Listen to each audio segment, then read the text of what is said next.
7h30, place à l'invité de Béatrice Rulle, 6 minutes avec Daniel Sormani, conseiller municipal MCG, qui est opposé à la passerelle du Mont-Blanc, Béatrice. Bonjour Daniel Sormani. Bonjour. Merci d'être sur Radio Lac. Ce matin, vous opposez donc à la construction de cette passerelle.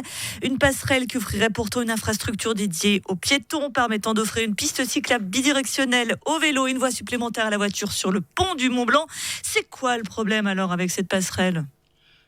Écoutez, le problème c'est qu'on ne résout pas grand-chose avec cette passerelle, dans le sens que les vélos, ils ont la possibilité aussi de passer par le pont des Bergues, soit dit en passant, qu'il aurait dédié depuis quelques lustres. Oui, mais enfin, là, c'est un peu dangereux là sur le pont du Mont-Blanc quand même en vélo. Ce serait pas mal d'avoir quelque chose de sécurisé. Oui, mais je vous dis actuellement. Oui.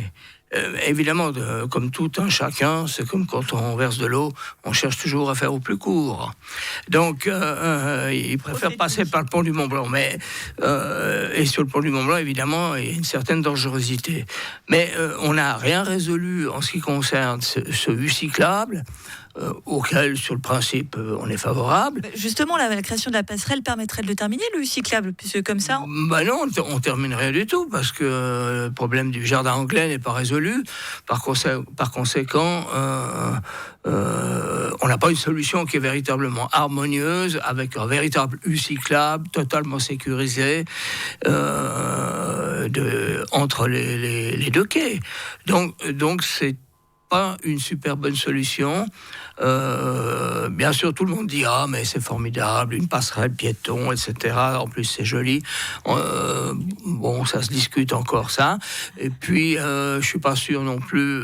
On a eu beaucoup de problèmes avec les bateaux de la CGN. Ça c'est réglé. Frédéric Perler disait hier qu'elle a mis en. On nous dit que c'est réglé, mais je suis pas certain que c'est vraiment réglé. On nous ment.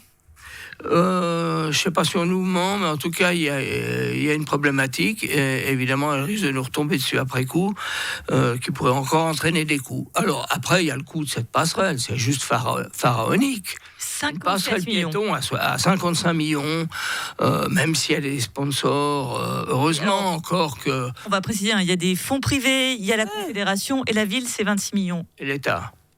Mais tout de même, 54 millions, c'est vrai que ça semble très très cher. Mais quand on regarde par exemple que c'est tout de même beaucoup moins qu'une année de financement pour le Grand Théâtre par exemple, et ça c'est une passerelle qui va servir à tout le monde et qui va être utilisée pendant, on l'espère, de très très nombreuses années. Mise en perspective, 54 millions, c'est pas tant que ça. Vous ne pouvez pas comparer un budget de fonctionnement du Grand Théâtre avec un investissement. Justement, là, c'est un bel investissement, 54 000. C'est quelque chose qui va servir à tout le monde, c'est ce que je vous dis. Oui, bien sûr, mais plus on va en avant, à Genève, et plus les choses coûtent cher. Ça fait 10 ans qu'on parle de cette passerelle. Et puis... elle aurait coûté moins cher si on l'avait faite il y a 10 ans, si on est d'accord, mais il y avait encore une... Ouais, mais vous savez que le premier projet était irréalisable.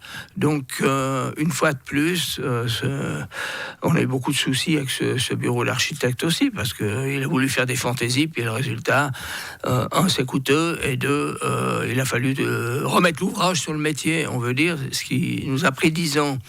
Ou le pont sur le Rhône. Dans votre viseur également, Daniel Sormani, il y a les fameuses affiches explicatives apposées par la ville en amont de ce pont. Alors le MCG a déposé un recours car ces affiches, je vous cite, violeraient la garantie des droits politiques. Vous demandez l'annulation et le report de la votation. C'est pas la première fois qu'il y a des affiches explicatives, nous disait hier Frédéric Perler. Elle l'a déjà fait pour le PLQ Bourgogne, c'était le cas également pour Clé de Rive. Pourquoi là ça pose tant un problème ? Mais justement, ça posait aussi un problème pour Bourgogne, ça posait aussi un problème pour les Clés de Rive. L'exécutif, il ne doit pas faire campagne pour son projet, ou bien s'il fait de l'information, il doit la faire d'une manière équilibrée. Or, elle n'est pas équilibrée. On ne met pas en avant, je dirais, les points forts, les points faibles, etc. Donc, là, en l'occurrence, ça a débordé le vase, et c'est la raison de cette fois où on a fait un recours. Je pense quand même que parce que aussi pour le PLQ Bourgogne, on était aussi opposé à ce PLQ, le MCG. Effectivement, ça posait aussi un problème. Donc, à un moment donné, les autorités doivent être. Elles ne le mieux, c'est qu'elles ne fassent pas campagne. Finalement, c'est pas leur rôle, parce qu'en plus, il y a un coût dans tout ça.